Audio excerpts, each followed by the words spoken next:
So you sold the car. Did you do all the paperwork required in your state to transfer the vehicle? Bill of sale, everything I had to do, and that the person, the name, the value, everything documented, because, you know, it's a bill of sale.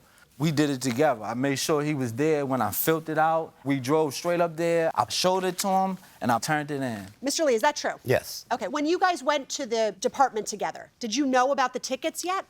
I'm not really good on times. April of 21, I was carjacked.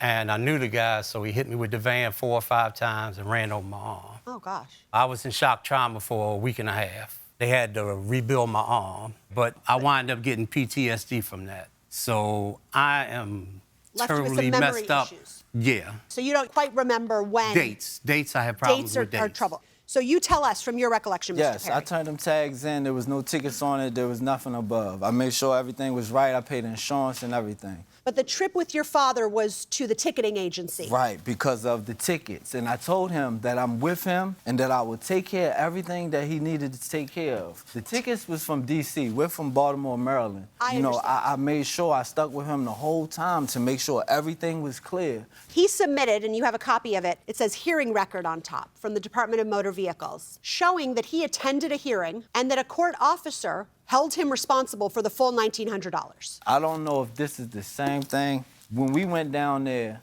we went to get it taken off because he had a police report and he had from the tags being turned in. They said they was going to clear it. The police report you filed was that the license plate was stolen. Yes, my father filed it. The ticket he received shows that the plate was on your vehicle. The back tag. So it sounds like the buyer lied. Buyer lied. So on that behalf, he told me to go up there. And I'm telling him, I've sold the car offer up. So I don't know the guy. But I will try my best to find him, call him, or whatever. And I told him I'll give him the bill of sale if he chooses to sue because the guy broke the deal. But the problem is when he went to the hearing about his tickets, the court said that's not good enough. I don't know about the hearing if he went another time without my presence. Excuse me, that was paperwork that he filed in the courts. I never was at the hearing. So nobody appeared at the hearing? Nobody appeared at the hearing. We have here the record of the hearing. You swore under oath that this was not your vehicle, which is not true.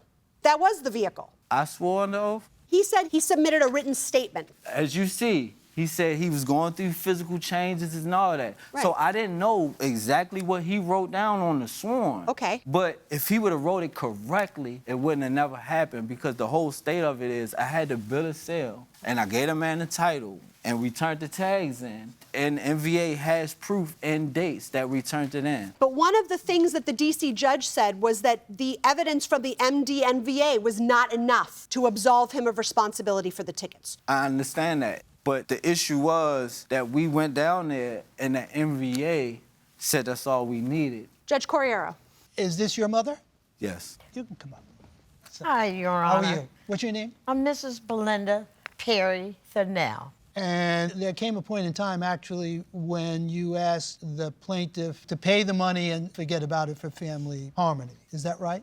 That's not completely right. What I did was the honorable thing of saying, why don't you put them on a payment plan? Not watch the price go higher and higher and higher. What are you looking to get out of this? You felt that the plaintiff could have handled it a lot differently than having to sue your son publicly. Mm-hmm. And you say that the reason you're doing that is because you can't trust him to take responsibility for his wrongdoing. Is that right? And you say you can't trust anything your father says to you because he abandoned you when you were a young man. Yes, but... Why don't you owe your father the money he had to lay out for a transaction that you were involved in? Why should he pay it? Your Honor, when I found out about this issue, after we did all that going to D.C., clearing it up, and they said it was going to get cleared off, I never heard nothing from this man. He never told me that the bill wasn't accepted and that I still owed the $1,900. So we're telling you now, this is a court of law. We're not here to punish the plaintiff for his sins as a father. We're here to determine who is responsible for paying off these tickets.